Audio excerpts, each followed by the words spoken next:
visite d'une journée du président français au Mali au pas de course. François Hollande était à Sévaré, Tombouctou ici à Bamako. Visite éclair mais intense, saluée par le président Dioncounda Traoré et les populations maliennes sorties massivement et dans l'unisson pour accueillir l'hôte du jour.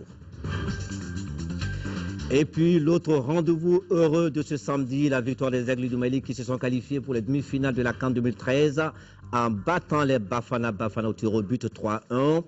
Ils y ont cru jusqu'au bout et ils ont réussi. Mali joue, Mali gagne. Mesdames et messieurs, bienvenue.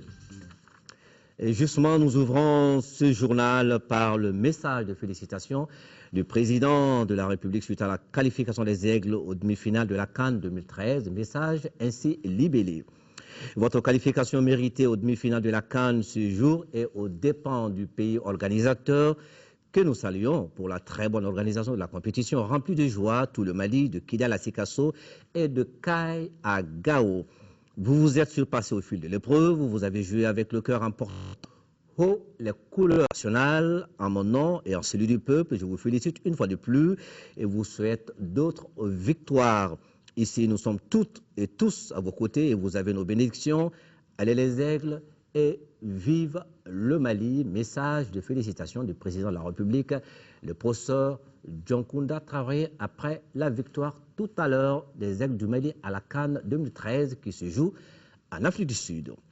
François Hollande, le président français en visite au Mali, visite éclair qui a commencé tôt ce matin à Sévaré, s'est poursuivi dans la cité des 333 Saints, Tombouctou, et qui s'est achevé cet après-midi ici à Bamako. Ici donc, dans la capitale, à sa descente d'avion, il a été accueilli par le Premier ministre, chef du gouvernement, Janko Sissoko. Dans l'atmosphère, il y avait l'amitié, la fierté, il y avait la chaleur, il y avait la ferveur. Le film avec Nyanya Alou Traoré. Bamako, Sinou, il est 13h. Nous sommes à 1h30 de l'arrivée du président français. Un impressionnant dispositif sécuritaire est mis en place. Une collaboration service de sécurité français et malien.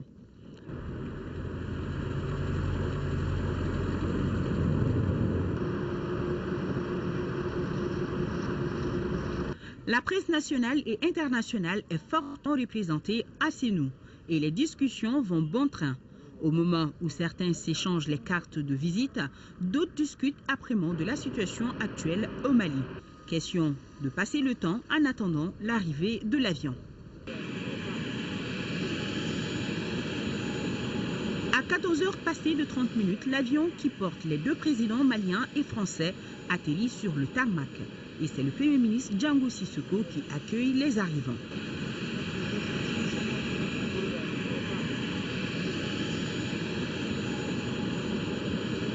Après les salutations d'usage, le cortège s'ébranle vers Kourouba où les présidents doivent prendre part à un déjeuner.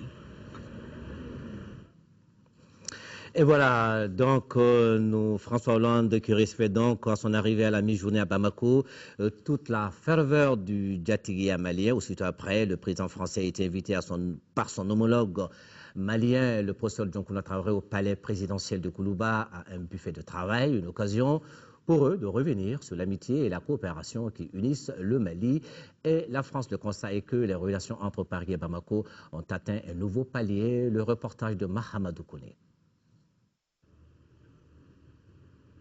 C'est incontestablement une nouvelle étape dans la coopération bilatérale entre le Mali et la France. Le buffet de travail des deux chefs d'État s'est déroulé en présence de la forte délégation qui accompagne le président français. Une délégation qui comprend notamment 3 ministres, Affaires étrangères, Défense et Développement. Côté malien, il y avait des membres du gouvernement, des présidents d'institutions, la classe politique à travers des regroupements, les leaders religieux, des représentants d'autres associations et organisations de la société civile. Le président Dioncounda Traoré a profité de ce moment solennel pour souhaiter de nouveau la très chaleureuse bienvenue à son illustre hôte. Il est revenu sur l'intervention militaire opportune et efficace de la France pour mettre fin aux ambitions terroristes et moyenâgeuses des groupes armés qui occupaient une partie du territoire malien. L'intervention française, qui s'est faite, selon le président, dans la légalité internationale, est appréciée par le peuple malien. Il a salué aussi les autres pays de la CEDEAO, de l'Afrique et du monde entier qui apportent actuellement leur soutien au Mali et à son peuple. Les autorités maliennes apprécient donc la visite de Hollande à sa juste valeur. Il était quand même important que François Hollande vienne au Mali, dans la mesure où des troupes françaises sont engagées dans notre pays, dans le cadre de la lutte contre le terrorisme et du narcotrafic. Et il est venu saluer le peuple malien. Il est venu aussi s'entretenir avec les éléments de l'armée française qui sont engagés sur notre territoire. Il est aussi venu s'entretenir avec le président de la République par rapport à tout cet environnement d'insécurité et d'enjeux de sécurité, de développement du Sahel, dont le Mali est un peu une image grossie. Le président français, lui, s'est réjoui de l'hospitalité de son homologue et de l'ensemble des Maliens. La France est votre ami, a dit François Hollande en réaffirmant son attachement à l'intégrité territoriale du Mali. Aucune portion du Mali ne doit rester occupée, a notamment dit le président français. Il a dénoncé les exactions, les destructions de biens, amputations, lapidations et autres privations de liberté qui ont eu lieu dans les zones occupées. Pour le président français, l'heure est à la sécurisation des villes. Une mission entamée par les forces françaises et maliennes et qui sera poursuivie avec les soldats d'autres pays africains et le soutien de l'Europe et du monde entier. Mais la France et le Mali, c'est toute une histoire. C'est la révélation quand même d'une amitié profonde. Nos pays ont été liés par l'histoire, la pénétration coloniale, l'histoire de la colonisation, par la guerre. Ce n'est pas la première fois que les soldats maliens et les soldats français montent au front ensemble. Vous vous souviendrez certainement des épisodes de la Seconde Guerre mondiale où le fameux régiment des tirailleurs sénégalais était composé en grande partie de ce qu'on appelait les Soudanais alors, donc des Maliens. Et donc c'est une histoire politique, une histoire militaire commune qui aujourd'hui donc connaît un nouvel épisode. François Hollande a insisté sur la réconciliation entre Maliens et l'organisation d'élections crédibles. Et parmi les invités au buffet de travail des présidents Dioncounda Traoré et François Hollande, on notait la présence des leaders religieux qui accueillent favorablement l'intervention française au Mali. Pour eux, ce n'est pas une action dirigée contre la religion musulmane. Mahmoud Diko, porte-parole des leaders religieux, il est au micro de Mahamadou Koné.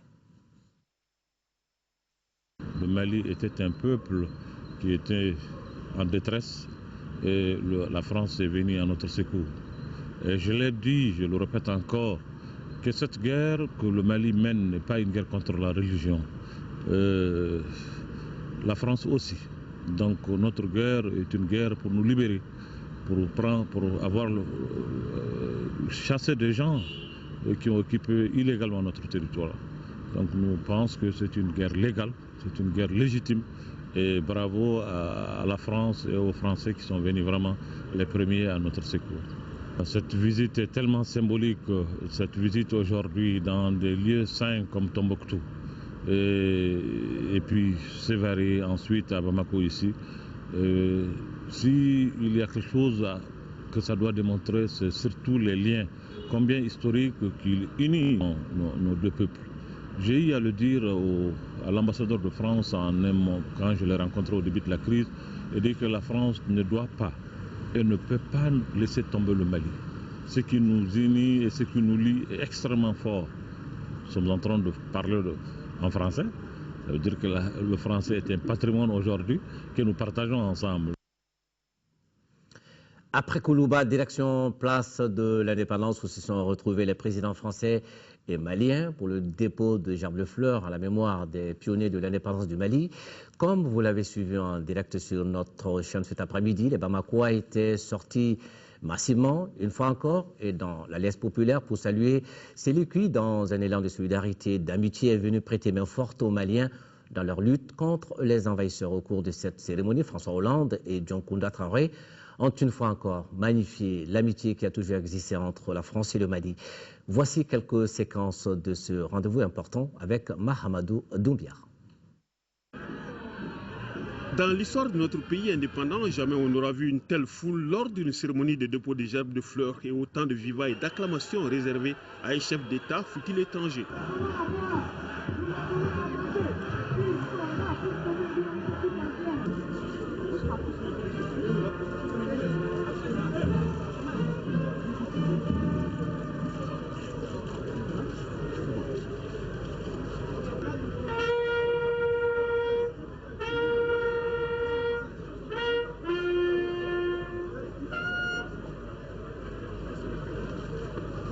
Considéré aujourd'hui comme notre sauveur, François Hollande a reçu tous les honneurs populaires.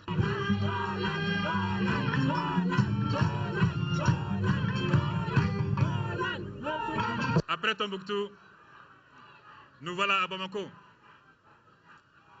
où les populations de Bamako et le peuple malien tout entier ont tenu encore à vous témoigner leur reconnaissance pour l'intervention déterminante de la France à un moment où l'existence même du Mali était en jeu. Et c'est un agréable devoir pour moi de transmettre les salutations de millions de Maliennes et de Maliens, de millions de Sahéliens. Et en posant ces bouquets de fleurs, c'est l'honneur rendu à tous ceux qui sont tombés pour la patrie en ayant une pensée pour Damien Boiteux, mort pour le Mali, sur le champ de l'honneur. À un moment où l'existence même de notre pays était menacée, il a réécrit avec l'engagement de l'armée tricolore et le sacrifice de Damien Boiteux, le nouveau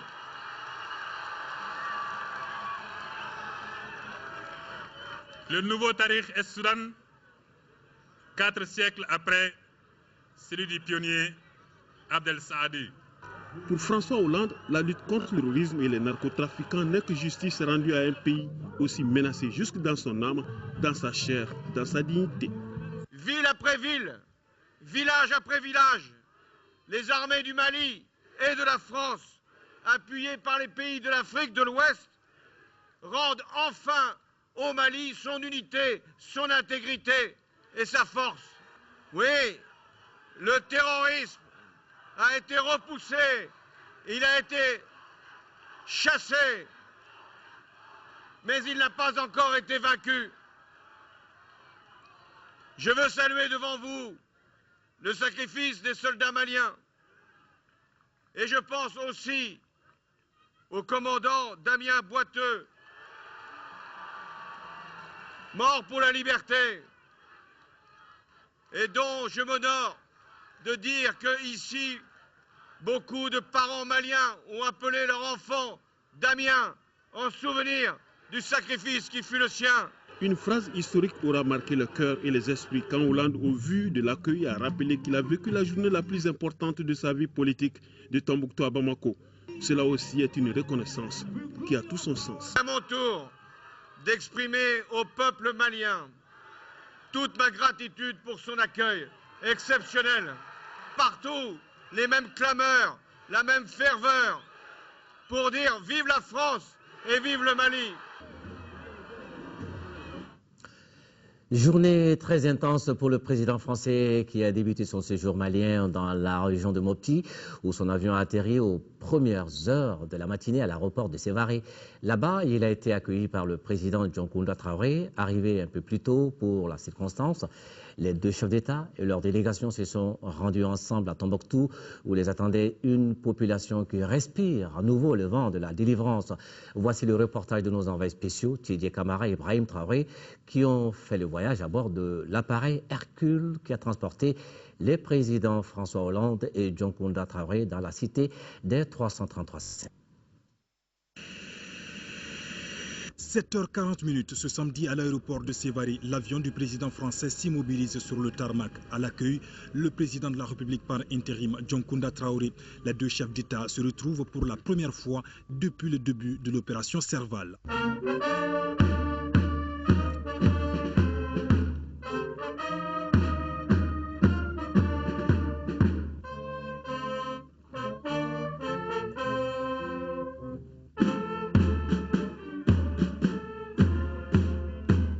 François Hollande entame ainsi sa toute première visite officielle au Mali. Les présidents maliens et français embarquent aussitôt à bord d'un avion militaire, direction Tombouctou. La ville a été libérée le 28 janvier dernier par l'armée malienne et les forces françaises. Un challenge qui mérite encouragement et reconnaissance. C'est le message des deux chefs d'État venus à la rencontre des troupes sur le terrain. Vous avez accompli une mission exceptionnelle avec l'armée malienne, qui ici assure la souveraineté du Mali sur le territoire qui est le sien. Je vais vous adresser toutes les félicitations au nom de la France. Chaque Malien, chaque Malienne est reconnaissant et reconnaissante à la France d'avoir répondu promptement et massivement à notre appel au secours. Un grand pas est franchi vers la victoire finale, mais l'objectif ultime reste la libération totale des zones encore sous occupation. La prochaine étape, selon le président français, Kidal, où sont déjà positionnées les troupes franco-maliennes. Kidal, il fallait aller sur l'aéroport et il y avait des conditions très particulières. Puis ensuite, il y a eu des tempêtes de sable. Donc ça a freiné l'opération, mais elle va se poursuivre. Car notre volonté, celle exprimée par le Mali et celle que la France met au service du Mali dans le cadre des Nations Unies, c'est le retour à l'intégrité totale du territoire malien. Les présidents Traoré et Hollande se sont rendus aussi à l'Institut des hautes études et de recherche islamique Ahmed Baba de Tombouctou. Les deux personnalités ont pu constater la destruction d'une partie de la bibliothèque par les islamistes qui occupent la ville. Aujourd'hui, il se porte tant bien que mal. Tant mal parce qu'il a subi ce préjudice que vous voyez. Bien parce qu'une grande partie aussi est sauvegardée, qu'on a pu heureusement, fort heureusement, rapatrier à Bamako pour l'extirper donc de la destruction. Un autre haut lieu visité par la délégation, la mosquée Djingari-Ber. Deux jumeaux saints sont enterrés ici. Leurs mausolées ont été entièrement détruits par les fous de Dieu. Les deux chefs d'État ont ensuite fait le tour de la mosquée pour apprécier surtout son architecture. La visite est guidée par l'imam Ben Saouti, aujourd'hui très heureux de voir Tombouctou débarrassé des terroristes. Tout le monde est content parce que on est aujourd'hui vraiment libre de tous nos mouvements et chacun, évidemment, vous voyez, le rayonnement sur tous les visages. Nous avons aussi un devoir qui est, maintenant que la sécurité est revenue, de continuer à faire en sorte que Tombouctou puisse rayonner comme ce site le mérite. Cette vieille mosquée maintenant les travaux vont pouvoir continuer. Qui est le témoignage que le Mali est un pays d'islam depuis plus de 12 siècles. Alors que ce même pays se trouve agressé par des prétendus musulmans. Vous voyez le paradoxe. Et ça montre la vraie nature de ces terroristes, en fait, qui sont masqués. François Hollande et Dioncounda Traoré entendent multiplier les initiatives pour venir à bout des terroristes et le président français de réitérer tout son soutien au Mali pour l'atteinte des objectifs recherchés. Un beau monde qui est sorti donc aujourd'hui à Tombouctou pour témoigner de sa reconnaissance à l'armée malienne et à la France. Dans la cité des 333 saints, l'atmosphère était festive, l'émotion très grande. Retour sur ces instants chaleureux avec nos envoyés spéciaux, Tédé Camara et Brahim Traoré.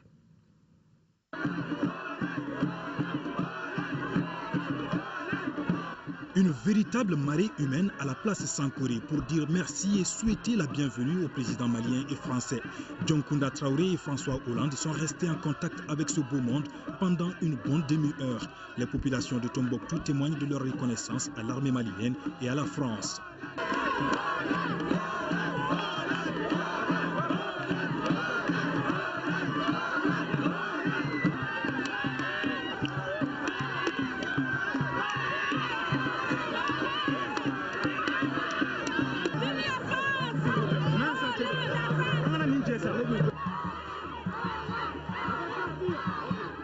La joie des uns et des autres est immense. Tous savourent la liberté retrouvée.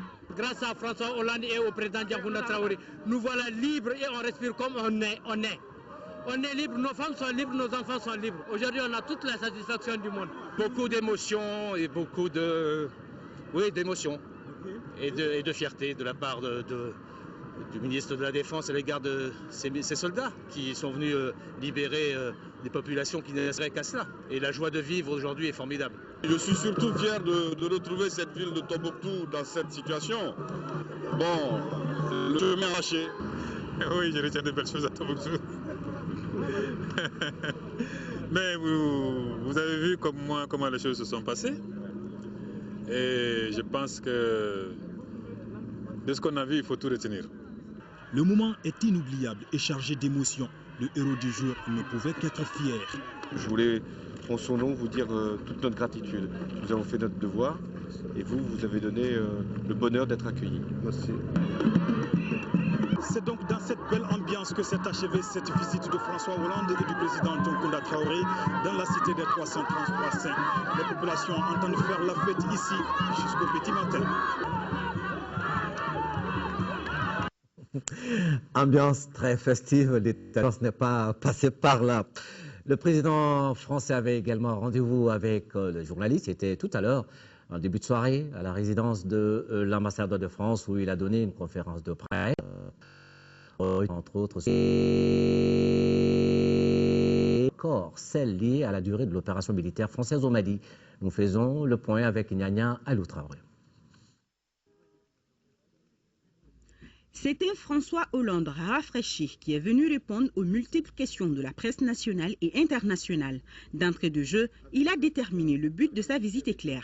Selon le président français, il était non seulement nécessaire de venir voir les troupes, mais aussi et surtout de constater de visu le travail abattu sur le terrain. Le nom de Damien Boiteux restera à tout jamais gravé dans les mémoires du peuple malien, du peuple français. Je voulais aussi venir au Mali pour saluer l'action que les Africains eux-mêmes engagent, les Maliens d'abord, puisque ce sont eux qui participent à la reconquête de leur territoire contre le terrorisme, mais aussi les forces de SMA qui progressivement se regroupent et montent vers les villes qui ont été libérées. La France sera présente au Mali tant que besoin sera là. L'action en cours doit être menée à bout afin de faciliter le relais aux troupes africaines qui sont déjà présentes, soulignera le président français. Nous n'avons pas terminé. Que nous avons à poursuivre l'action dès lors que l'ensemble du territoire malien n'est pas encore complètement libéré et que nous serons aux côtés des Maliens, des Africains, y compris au nord du Nord Mali, pour que les groupes terroristes soient chassés. François Hollande s'est aussi prononcé sur le devenir politique de notre pays. Maintenant, les Maliens ont une responsabilité qui est d'engager ce processus politique. La feuille de route qui a été élaborée doit conduire à des élections au mois de juillet et à une réconciliation générale. Il ne m'appartient pas de dire avec quelle force les Maliens doivent discuter. Ce que je sais, c'est que ceux qui portent des armes doivent les déposer. Et que ceux qui utilisent les armes contre les Maliens, et a fortiori contre nous, seront combattus et vaincu. La situation des otages au cœur des questions. Le président français n'a pas tergiversé sur sa position. Un ultimatum a été donné aux preneurs d'otages. Je viens au Mali, là où sont détenus nos otages, pour dire à ceux qui les détiennent qu'il est encore temps de les libérer et que nous faisons tout pour qu'il en soit ainsi. François Hollande a conclu cette conférence de presse par une note de sincérité. Il dit partir avec une grande confiance au Mali et en l'avenir de notre État. Pour cela, il demande à la population de rester unie. C'est ainsi qu'un État fort se développe, a-t-il ajouté. Après donc une journée très bien remplie dans notre pays, le président français François Hollande a quitté Bamako en début de soirée. Il a été accompagné par son homologue malien, le président de la République par intérim, Dioncounda Traoré. Mais avant de quitter le sol malien, il a tenu à rendre un hommage aux soldats français et maliens qui sont basés à l'aéroport international de Bamako-Sénou. Une autre occasion pour les deux présidents de rappeler à ces soldats la noblesse de leur mission qui consiste à libérer un pays agressé par des bandits armés. Bandits armés, heureusement, désormais en déroute. Voilà, le président de la République française, François Hollande, et son homologue malien, Dioncounda Traoré, du Mali, qui passait donc en revue et qui s'adressait pour une dernière fois aux soldats français et maliens basés à l'aéroport de Bamako-Sénou. François Hollande qui quitte donc Bamako, mais il reste dans le cœur des Maliens confère ce geste de reconnaissance de la coalition pour le Mali. Ce sont des élus locaux du Nord et du Sud, aussi des acteurs de la société civile. Ils ont remis aujourd'hui à l'ambassadeur de France au Mali une lettre et des statuettes, et c'est pour dire merci au président François Hollande, à son gouvernement et à tout le peuple français pour l'élan de solidarité à l'endroit du Mali. Fademba Keïta était présent pour l'actualité. Il y a des gestes qui marquent à jamais la vie d'un peuple, d'une nation. L'engagement de la France aux côtés du Mali dans cette œuvre de reconquête des régions du Nord en est une parfaite illustration. C'est pour louer cet engagement de la France que la coalition pour le Mali manifeste sa joie à travers une lettre de reconnaissance et 2 statuettes. Selon la vice-présidente, les statuettes représentent l'incarnation de la sagesse du président François Hollande et de son gouvernement. Au nom des valeurs de liberté, de fraternité, de démocratie, de ces grandes valeurs qui ont été défendues par le président Hollande et qui sont son credo, nous tenons, nous, la coalition du Mali, à lui exprimer tous nos remerciements et à lui dire encore une fois que le Mali attend encore de lui que le Nord se libère totalement. Selon l'ambassadeur, c'est pour barrer la route à l'expansion du terrorisme que la France a anticipé cette intervention avec l'appui de la communauté internationale.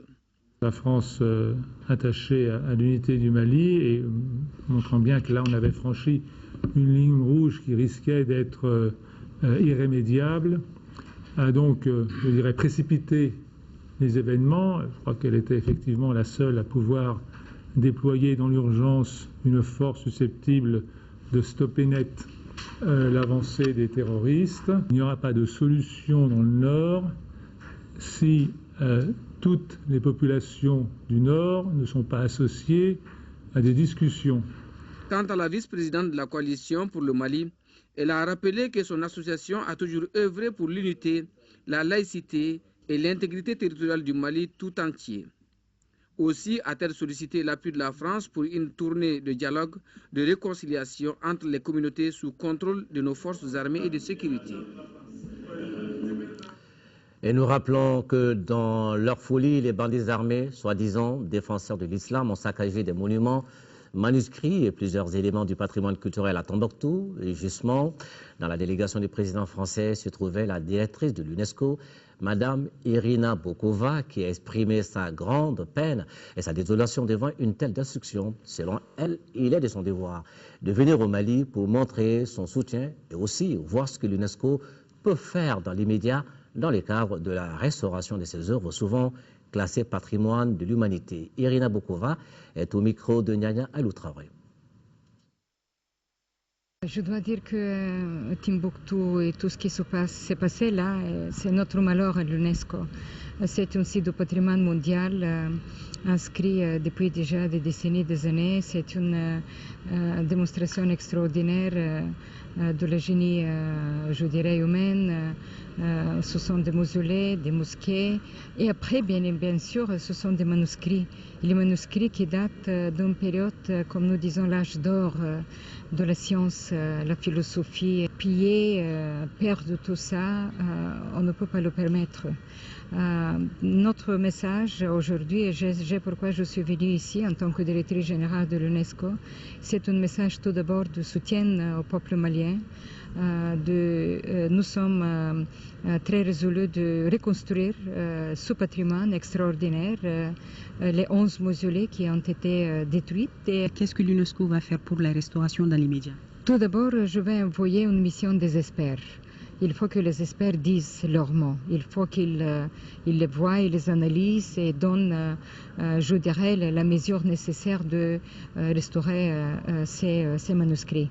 On va travailler bien évidemment avec nos partenaires, les experts français, norvégiens, comme avant. On a fait. Et après, nous allons proposer certaines mesures techniques d'experts, comme j'ai dit, avec tous les nouveaux moyens de conservation, de protection, digitalisation. C'est extrêmement important qu'on accélère maintenant le travail de la digitalisation. Pour terminer, quel appel lancez-vous à la population malienne, à la population de Tombouctou en particulier? Mais je dois dire qu'il doit être vraiment fier. C'est un patrimoine que nous partageons, toute l'humanité. C'est très lié avec les identités nationales. C'est un message de courage, de travailler, je dirais aussi, de se réconcilier. Je pense que c'est le moment de parler de l'unité nationale, de la réconciliation nationale. Il faut tourner cette page et aller en avant. Voilà, Tombouctou qui doit rester fier malgré la destruction des éléments du patrimoine culturel à Tombouctou. La vie reprend son cours normal.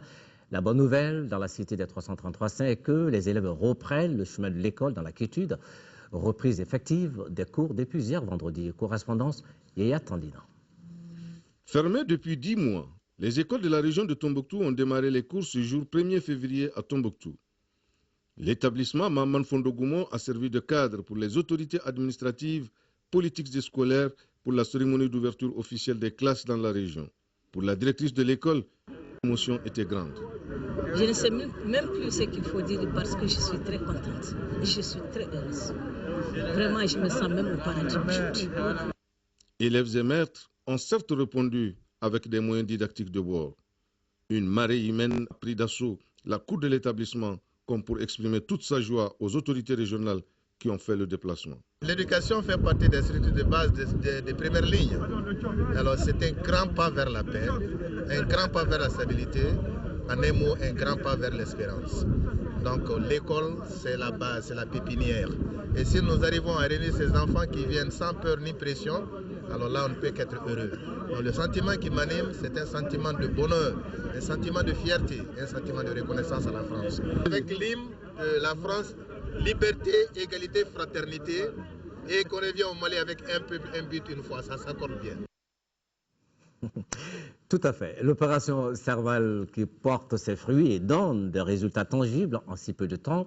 Toutefois, tout n'est pas totalement réglé et nous voulons parler là de ce travail de sécurisation et de retour rapide de l'administration. À Gao, le sujet a réuni hier le gouverneur de la région, le colonel Didier Dako, le commandant des forces françaises et les notables de la cité des Askia, Daouda Sidiki Diarra, notre envoyé spécial. Le gouverneur de la 7e région a pris son bâton de pèlerin pour rencontrer le commandant des forces françaises et les notables de la ville. Selon lui, dans quelques jours, le groupement de la garde nationale, la légion de la gendarmerie nationale, le procureur ainsi que les services pénitentiaires prendront service. C'est là pour que les populations ne se rendent pas justice. Le gouverneur a invité les notables à aider les forces de sécurité pour débusquer des terroristes qui se trouveraient cachés en ville. Notre pays est laïque. Si vous êtes chrétien, faites votre christianisme. Si vous êtes croyant dans d'autres domaines, faites-le. Si vous êtes non-croyant aussi, ça ne nous empêche pas de vivre avec vous. Si vous voulez, les uns et les autres, faire en sorte que vous ayez beaucoup plus d'adeptes, sensibiliser.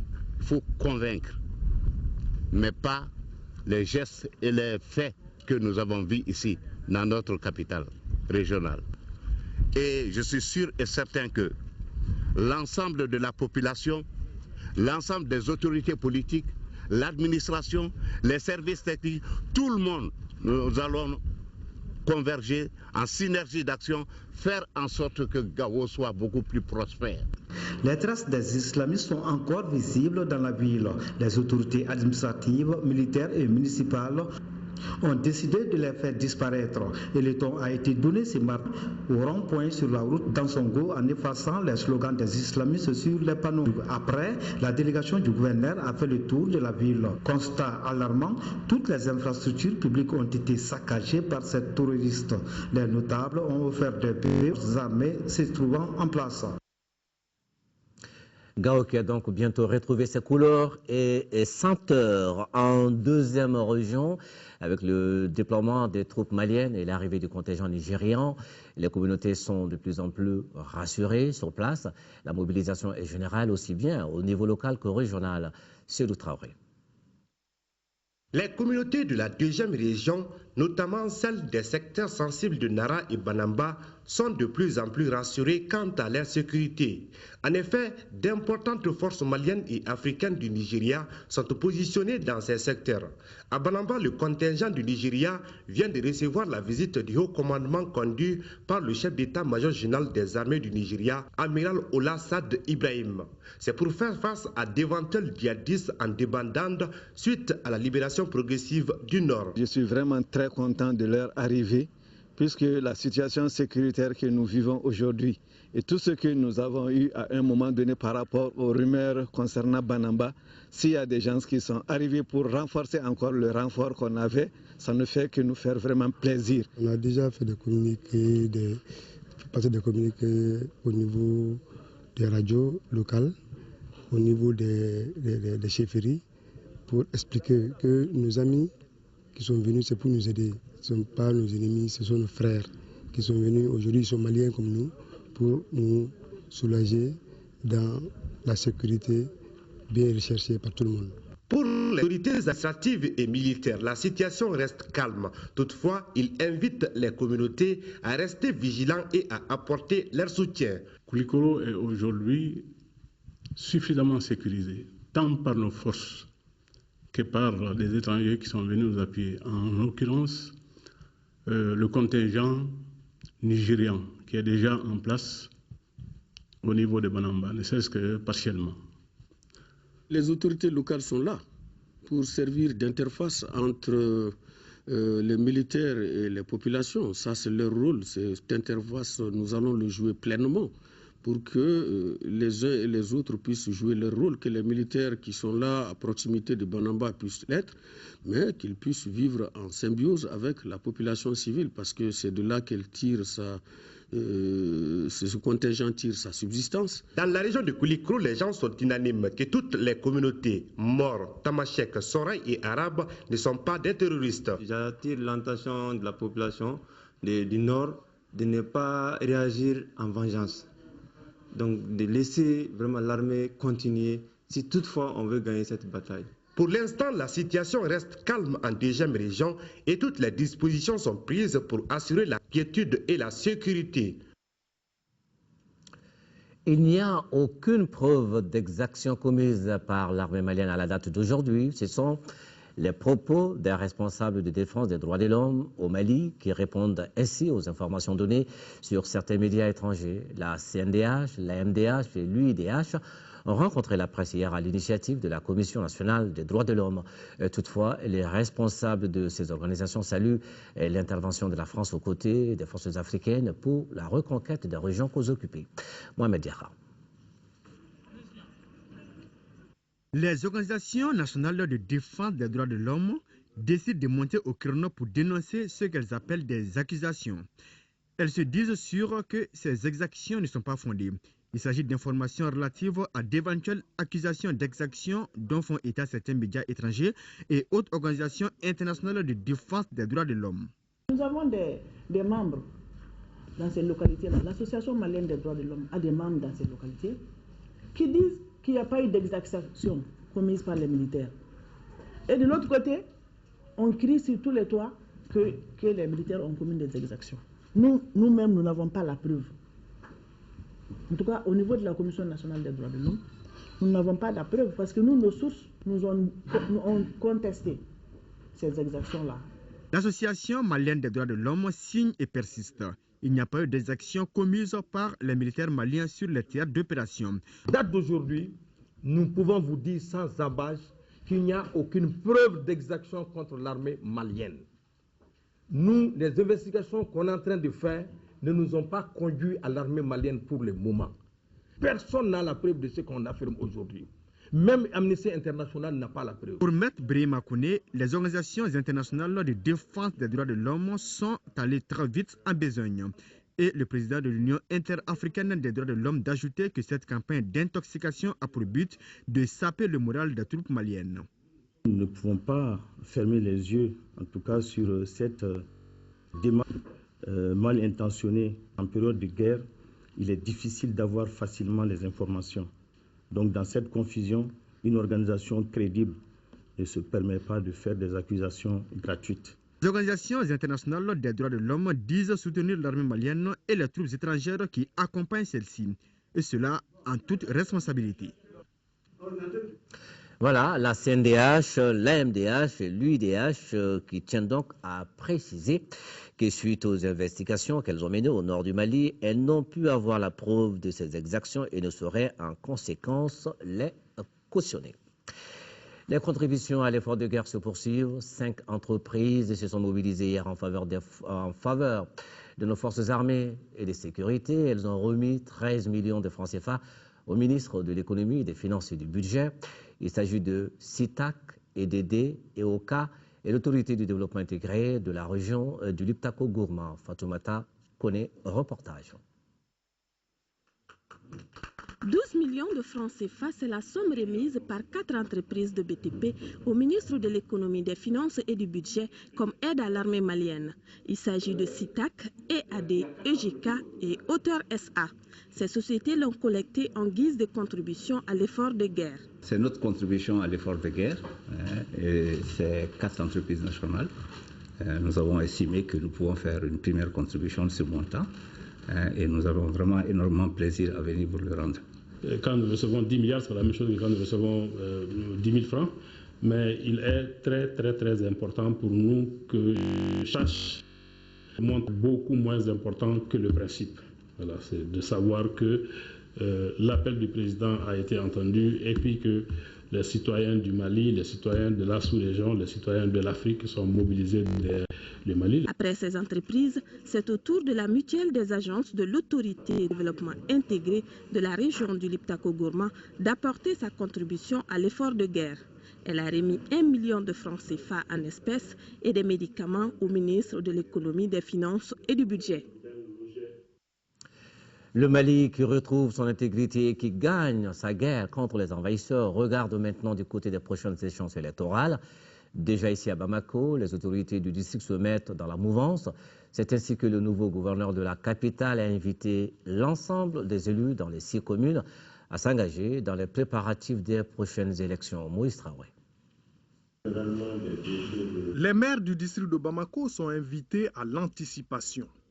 Prévenir doit être leur leitmotiv pendant et après l'état d'urgence. Nommé le 10 novembre dernier, le gouverneur du district de Bamako les a conviés à une séance de travail. Les maires ont des prérogatives assez larges. Il faut qu'ils s'assument. Et je peux vous dire, tant qu'ils vont poser des actes dans le cadre des lois et règlements, nous allons les appuyer. Mais celui qui pose des actes en dehors des lois et règlements, il répondra de ces actes. C'est ce que je leur ai dit. L'administrateur incite les élus à se mettre déjà au travail pour préparer les prochaines consultations électorales. Ces derniers déplorent que les fonds d'entretien des agents électoraux ne couvrent généralement pas tout le processus électoral. Ce serait avec les résultats du RAVEC que les élections seront organisées. Donc pour le moment, à notre niveau, ce que nous savons, c'est que le RAVEC a donné un certain résultat qu'il faut peut-être peaufiner. Des concertations seront initiées pour débattre de diverses préoccupations.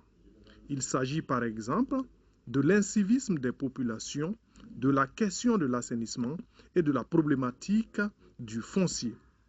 En attendant, le nouveau gouverneur invite les maires au respect et à l'application des textes.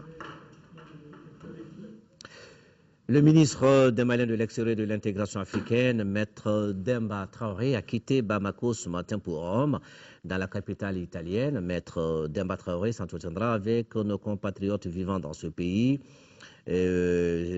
sur les difficultés qu'ils rencontrent. Il devra aussi expliquer aux Maliens d'Italie le contenu de la feuille de route du gouvernement de transition adoptée le mardi dernier par l'Assemblée nationale. Maintenant, nous arrivons au sport. CAN 2013, le Mali qui sort l'Afrique du Sud et file en demi-finale.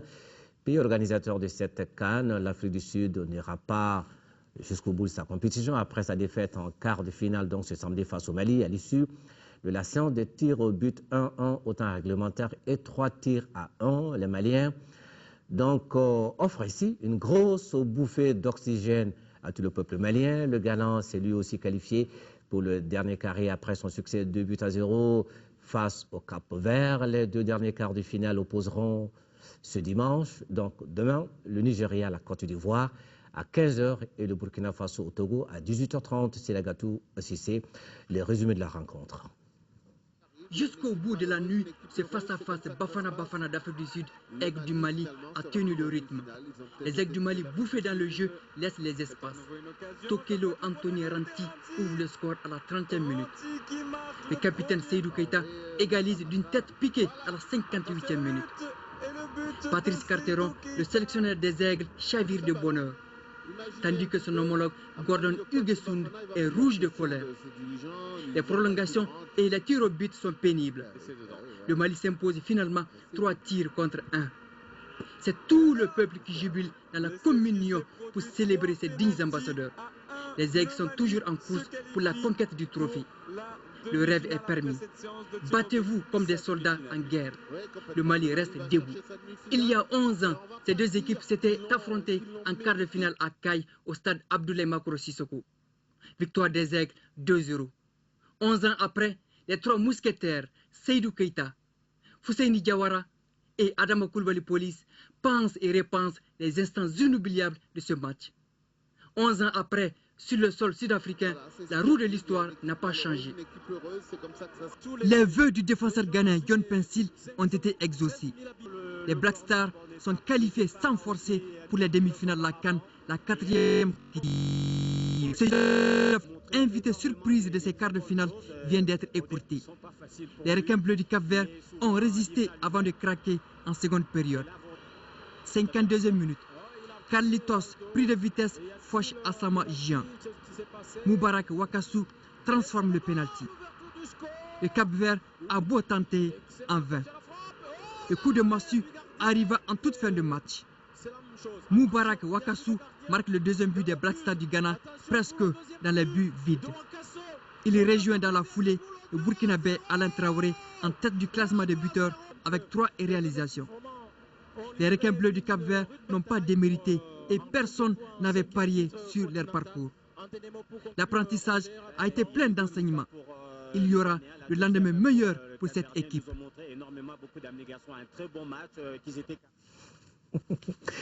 Voilà, le Mali qui gagne et les Maliens qui sont très contents.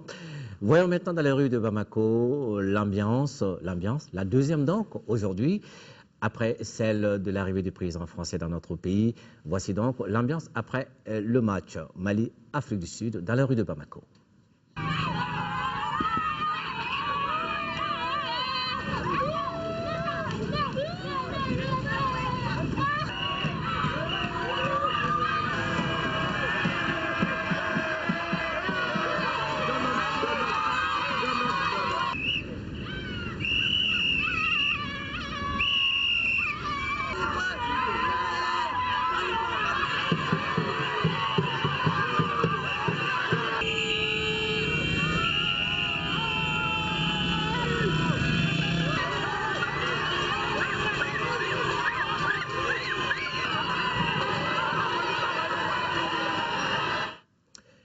Voilà, c'était très beau. Continuez à manifester votre joie, mais avec prudence. Une page noire. Décédé à Paris le 21 janvier dernier, le professeur Anatole Tunkara a été inhumé hier au cimetière catholique de Kati. De nombreux parents, amis, collaborateurs et étudiants lui ont rendu un dernier hommage. Laurent Diakité.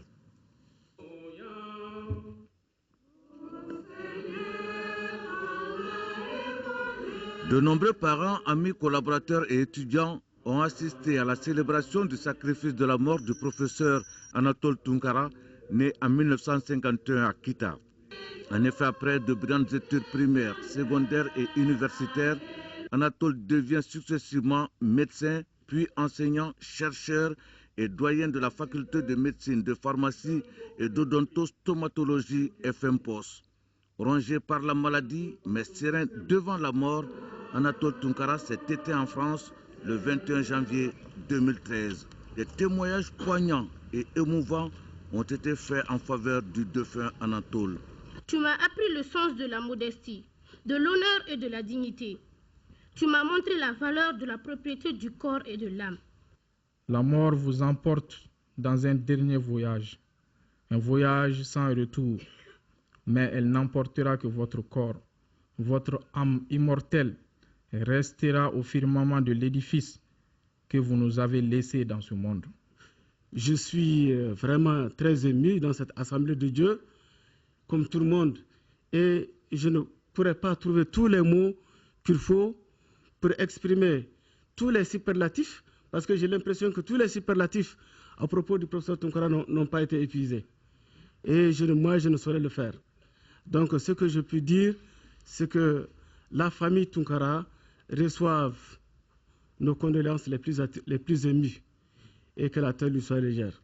Ce que je voudrais que nous retenions, c'est justement développer en nous chaque jour cette passion de ce que nous avons à faire, cette passion de faire le bien. Arrêtons de bricoler.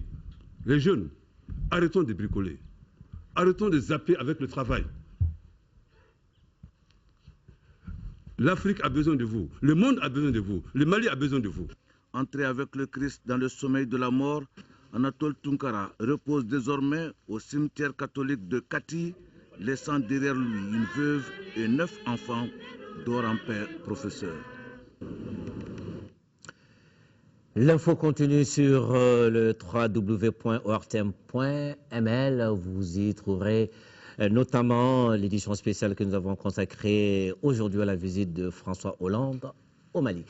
Ainsi s'achève cette édition. Merci de l'avoir suivi. L'information reprend ses droits demain 13h. Mohamed Touré, et quant à moi, je vous retrouve, Inch'Allah, pour la grande édition du soir. Que Dieu bénisse le Mali qui gagne toujours. Bonsoir, excellent week-end.